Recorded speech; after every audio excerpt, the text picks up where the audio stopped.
everybody, welcome back to Hardway's gameplay reviews. Took a kind of a long break there for a little while, but I'm back today to take a look at a really good gameplay. We're taking a look at an MLG Team Slayer on Heretic, a really close game with a super close finish and very strong gameplay by our submitter. It goes by the gamer tag of zPeePee, and his YouTube name is Sucky Films. This film definitely doesn't suck. This is a pretty good one. But we're going to take a look at his gameplay. I'm going to talk about the things he's doing right and some things he could do better for next time. But this is a good one to learn from. Let's get it started here.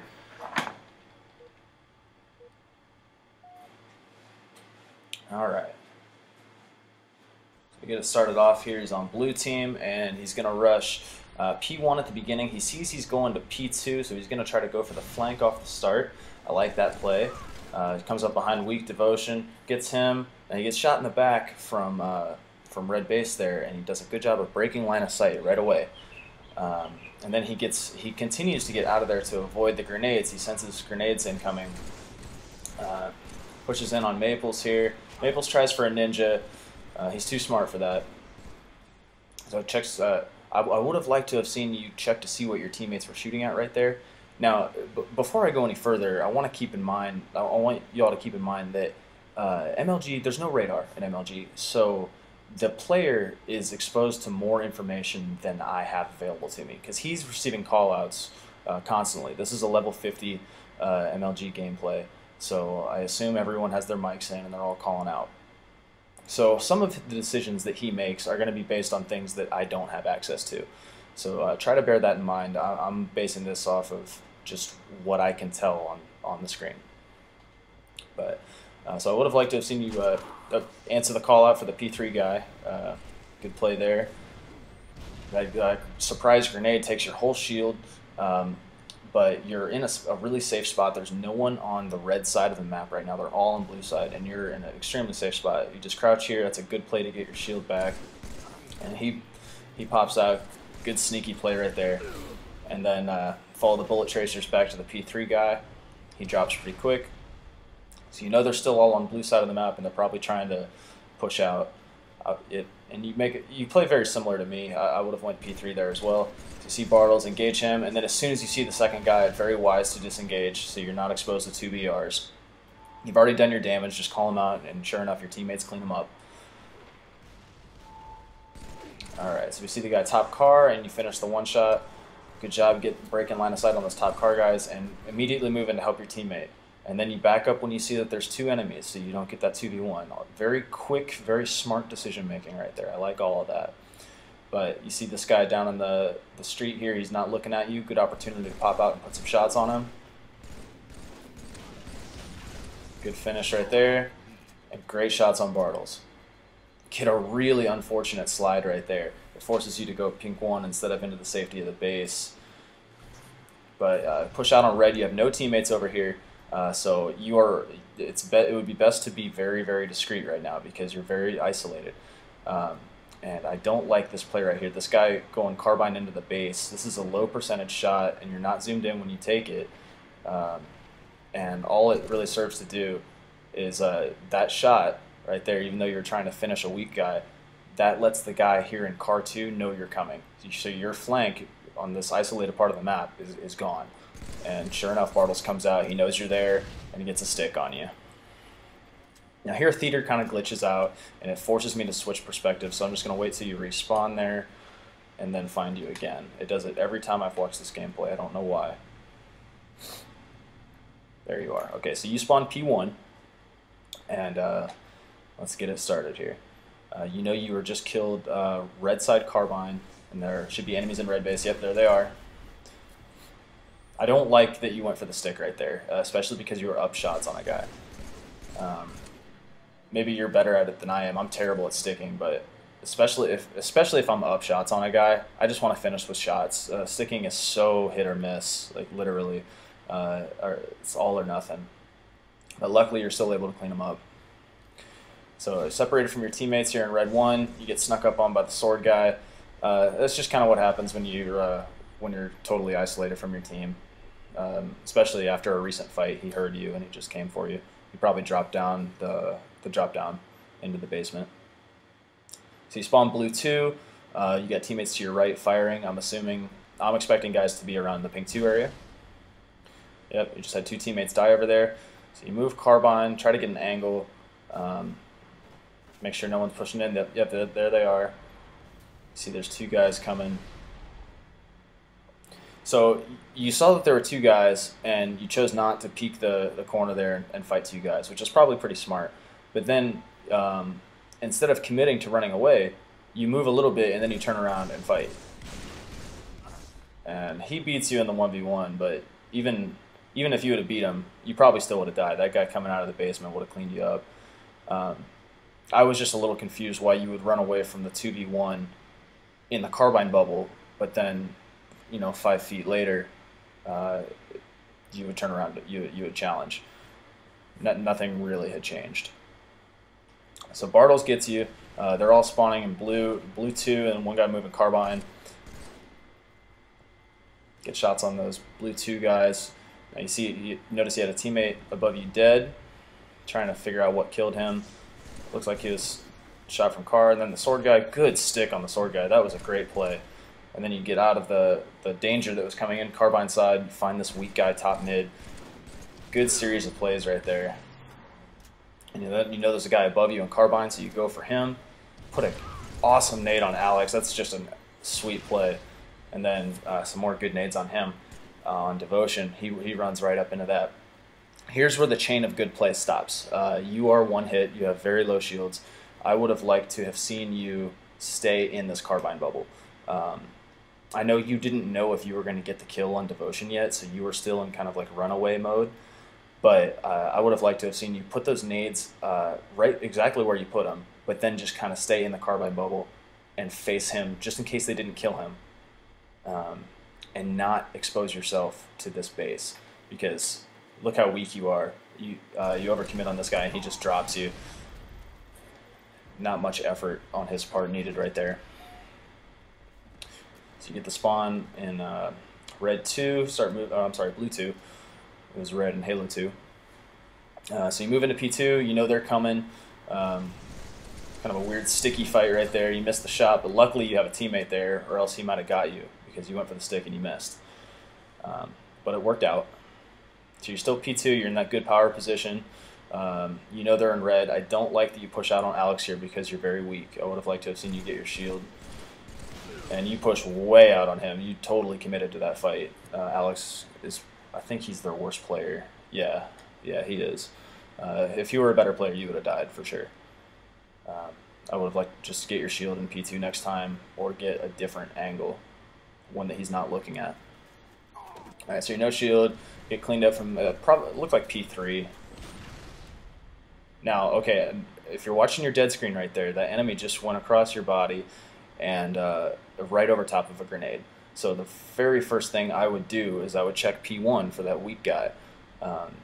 Use your death screen and get that information, but I noticed that you don't check P1 right away for that weak guy. You're looking P2, and he ends up getting away. You move up, Carbine 2, or I'm sorry, Car 3,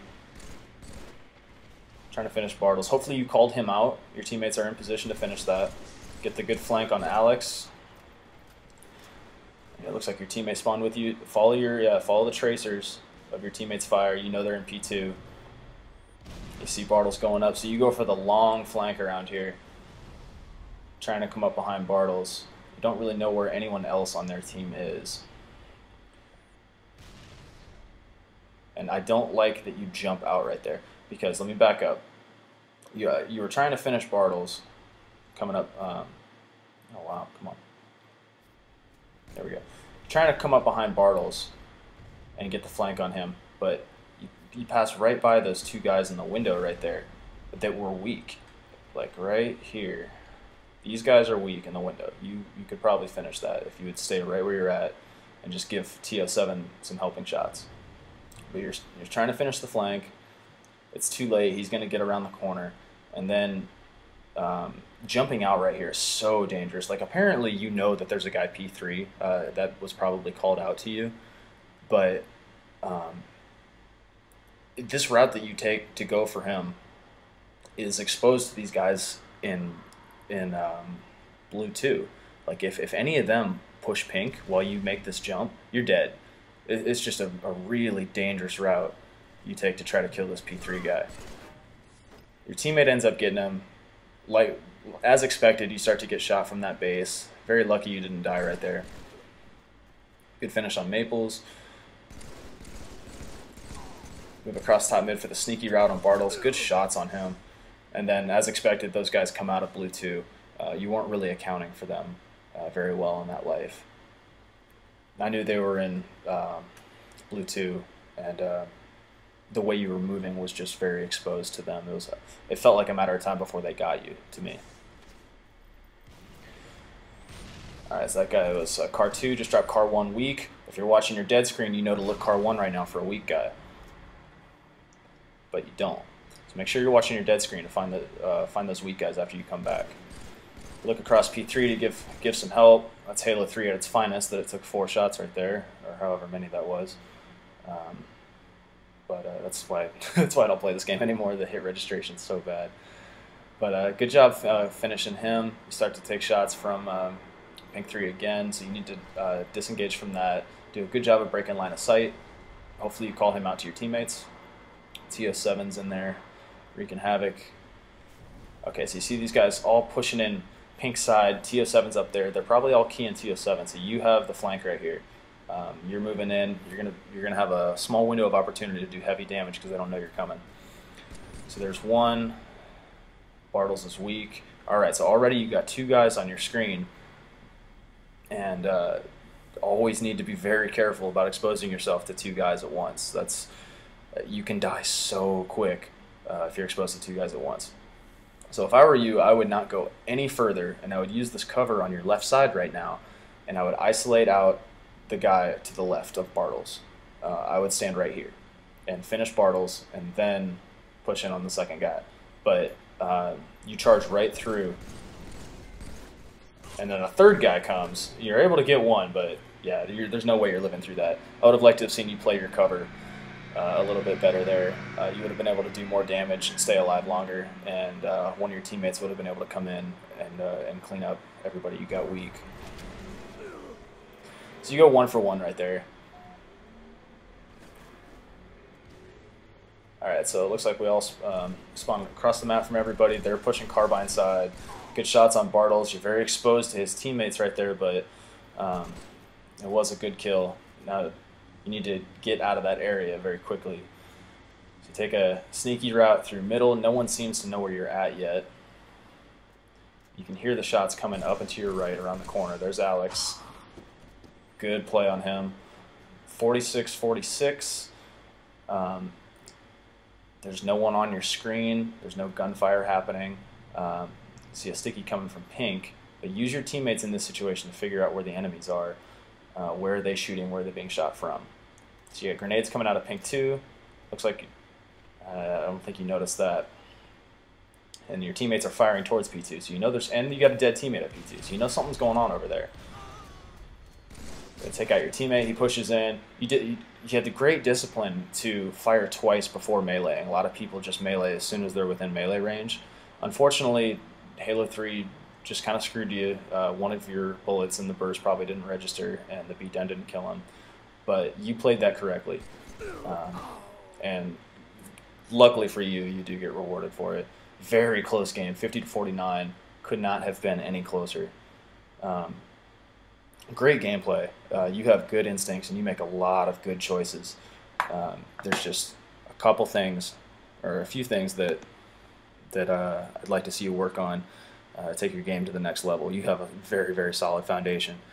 But in the future, I definitely want to see you factor in like the angles that you're presenting to the enemies that you're not engaging or that you're not pursuing. Like when you're on a flank, you'll make a good choice to flank one guy, but it doesn't seem like you're taking into account where his 3 teammates are when you do that. So just be very careful of how you're exposing yourself to the guys that you're not going for. I noticed that you have a bit of a habit of rushing or overcommitting into a fight when you're weak, or into a numbers disadvantage like a 2v1 when you could be shooting from cover. So make sure that you're not doing that. If you use your cover and do your damage from safer areas. Definitely want to see you react a little bit faster to what your teammates are shooting at, and watch your arrows so you can find those easy kills that your teammates have set up for you a little bit faster. I don't like going for the stick first, especially on weak guys. I mean, if you're good at sticking, I mean, I guess go for it. But I'm terrible at it, and when I see other people do it, I just kind of cringe because I know it never works for me, and it's just such a gamble. When a lot of the times it's just a better play just to put your shots in. I only like going for a stick if I'm at a huge disadvantage, and there's no way I'm going to win unless I go for it. And lastly, I know there were at least a couple times in that 5-minute gameplay where you were presented just a golden nugget of information on your death screen about like a weak guy. Like, he got weak on your death screen like right before you respawned, so he's like freshly no shield, and if you just look at where you just died, you're probably going to be able to clean him up. To definitely make sure you're watching your own death screen. Don't cycle through your teammates. Use your death screen as kind of like a surveillance camera for your team, and spin it around, find anybody that you can see from your death screen, and make callouts while you're dead. You can give some really, really useful, timely information to your teammates from your death screen, and also to yourself. Like when you spawn, you have that fresh information that you can go look at. So yeah, definitely do not cycle through your teammates. The only time you want to cycle through your death screens is in free-for-all, to where you can see where everybody is and who's weak and where the fights are. But in team games, stay on your own death screen. All right, that'll do it. Sucky Films, or zPeePee, whatever you want me to call you. I do really appreciate the gameplay, especially because it brought something different to the table. It was a competitive style gameplay in MLG, high level 50 gameplay. It was exciting to watch, a 50-49, and you played great. So thank you very much. Hopefully you're able to take away something useful from this experience, but I do really appreciate it. So thanks a lot, guys. Thank you for watching, and stay tuned.